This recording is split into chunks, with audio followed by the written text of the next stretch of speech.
Good morning student. चलिए science का online class start करते हैं। बच्चों आज हम लोग पढ़ेंगे रेडिएशन। बच्चों रेडिएशन मीन्स होता है विकिरण। तो आज हम लोग इस पार्ट में विकिरण के बारे में पढ़ेंगे। चलिए आगे बढ़ते हैं। A medium is required for both the conduction and convection of heat. देखिए बच्चों, बोला जा रहा है कि चालन और संवहन में ऊष्मा संचरण के लिए माध्यम की आवश्यकता होती है। But there is no medium is space between the sun and the earth. Instead there is vacuum, but the heat from the sun still reaches the earth. देखिए बच्चों, बोला जा रहा है कि सूर्य और पृथ्वी के बीच लंबी दूरी तक कोई माध्यम नहीं है, निर्वात है, फिर भी ऊष्मा सूर्य से पृथ्वी तक पहुंच जाती है। Let us do an activity to understand how is happen. आइए एक एक्टिविटी करें जिसमें समझने का प्रयास करें कि यह कैसा होता है। ठीक है, यह कैसे होता है। एक्टिविटी 5, मटेरियल रिक्वायर्ड अ कैंडल थर्मामीटर, यानी कि मोमबत्ती और थर्मामीटर।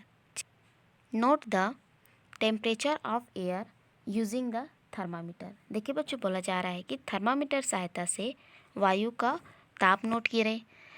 नाउ अब bring it near the candle flame keeping the bulb of the thermometer below the candle flame.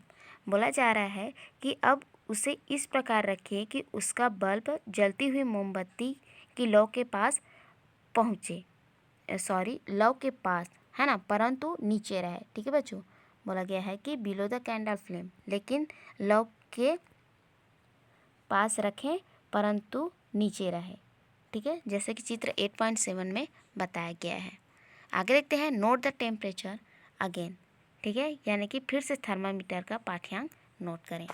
You will see that the temperature has increase. आप पाएंगे, ठीक है, आप पाएंगे कि ताप में वृद्धि हुई है। आगे देखते हैं। Since air is an insulator of heat. बोला गया है कि वायु ऊष्मा का कुचालक है। Therefore, heat cannot reaches the thermometer by conduction, nor can the heat get transferred to the thermometer by the means of convection current that act downward. ठीक है, बोला जा रहा है कि चालन द्वारा, ठीक है, ऊष्मा थर्मामीटर तक नहीं जा सकती है और संवहन की प्रक्रिया से भी ऊष्मा नीचे की ओर नहीं जा सकती। ठीक है, then how does the heat reaches the thermometer. ठीक है, क्वेश्चन पूछा जा रहा है कि तब ऊष्मा किस विधि से थर्मामीटर तक पहुंची। आगे देखते हैं। This kind of heat transfer is called radiation. ठीक है, यानी कि यह विधि विकिरण कहलाती है।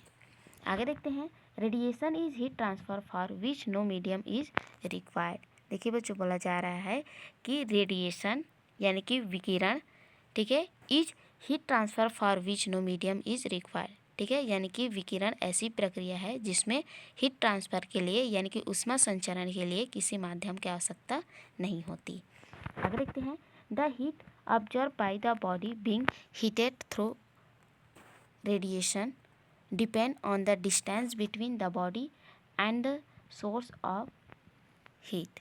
ठीक है बच्चों, बोला जा रहा है कि किसी बॉडी यानी कि किसी वस्तु द्वारा अवशोषित ऊष्मा की मात्रा वस्तु और ऊष्मा के स्रोत के बीच की दूरी पर निर्भर करता है।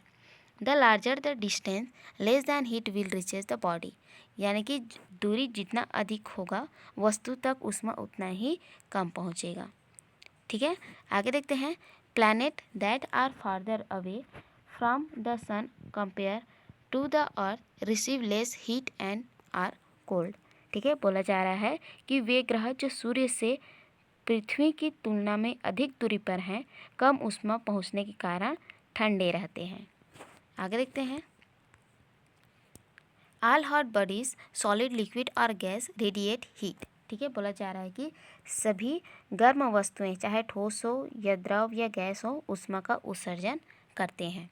The amount of radiated heat depend upon. ठीक है, बोला जा रहा है कि जो उनका अमाउंट ऑफ रेडिएटेड है ना, वो निर्भर करता है। फर्स्ट है टेम्परेचर ऑफ द बॉडी, यानी कि वस्तु के ताप पर।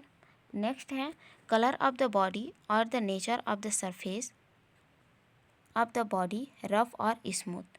ठीक है, यानी कि वस्तु का रंग ठीक है, वस्तु का रंग या उसकी सतह की प्रकृति कि वह खुरदरा है या चमकदार।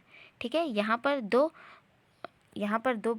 दो पॉइंट दिए गए हैं, है ना, जो अमाउंट ऑफ रेडिएट यानी कि ऊष्मा का उत्सर्जन, ठीक है, करने के लिए निर्भर रहते हैं।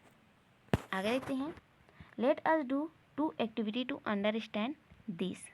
ठीक है, बोला गया है कि आइए 2 एक्टिविटी करें, ठीक है, इसको समझने के लिए। देखिए बच्चों, आगे दिया है एक्टिविटी 6, मटेरियल रिक्वायर्ड यानी कि आवश्यक सामग्री है, 2 टीन बॉक्सेस यानी कि 2 टीन का डिब्बा, ब्लैक पेन और thermometer.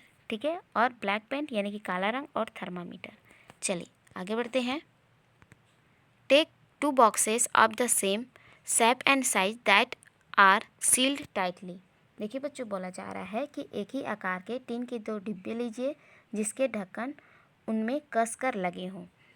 Paint 1 box black and keep the second box unpainted. ठीक है, बोला जा रहा है कि एक बॉक्स को काले रंग से रंग दें और दूसरे को वैसा ही रहने दें। ठीक है, अनपेंटेड रहने दें यानी कि चमकदार रहने दें।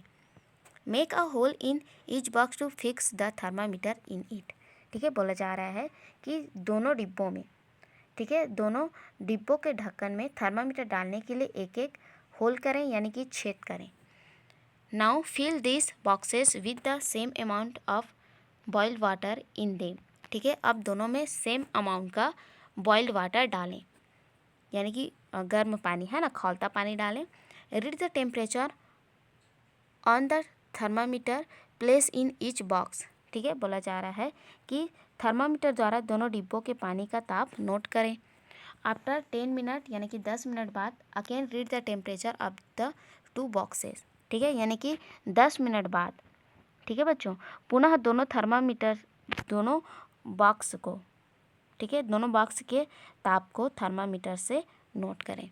आगे देखते हैं, which thermometer show a lower temperature. Question पूछा जा रहा है कि दोनों में से किस थर्मामीटर का ताप कम है। ठीक है, चलिए आगे देखते हैं।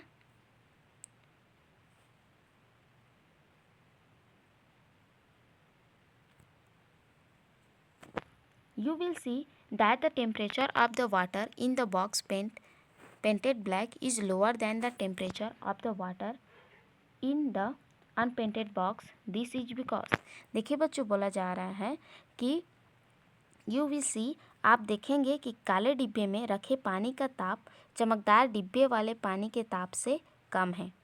ऐसा इसलिए है क्योंकि बोला गया है कि black surface are good radiator of heat in comparison to unpainted और शाइनी सरफेस। ठीक है, बोला जा रहा है कि काली सतह चमकदार सतह की तुलना में ऊष्मा विकिरण का अच्छा उत्सर्जक है। आगे देखते हैं, generally dark colour surface are good emitter of heat in comparison to light colour surface. ठीक है, सामान्यतः गहरे रंग वाली वस्तुएं हल्के रंग वाली वस्तु की तुलना में अधिक ऊष्मा का उत्सर्जन करती हैं। ठीक है बच्चों, यानी कि जो डार्क कलर होती हैं यानी कि जो गहरे रंग की होती हैं, है ना, उस रंग की वस्तुएं हल्के रंग वाली वस्तु की तुलना में अधिक ऊष्मा का उत्सर्जन करती हैं।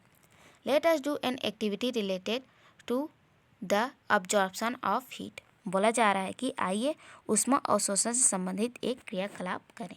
ठीक है बच्चों, तो नेक्स्ट वीडियो में हम लोग ऊष्मा उत्सर्जन संबंधित एक्टिविटी करेंगे। तब तक आप इस वीडियो को पढ़िए, फिर से समझिए। नेक्स्ट वीडियो में आगे पढ़ेंगे, तब तक के लिए थैंक यू।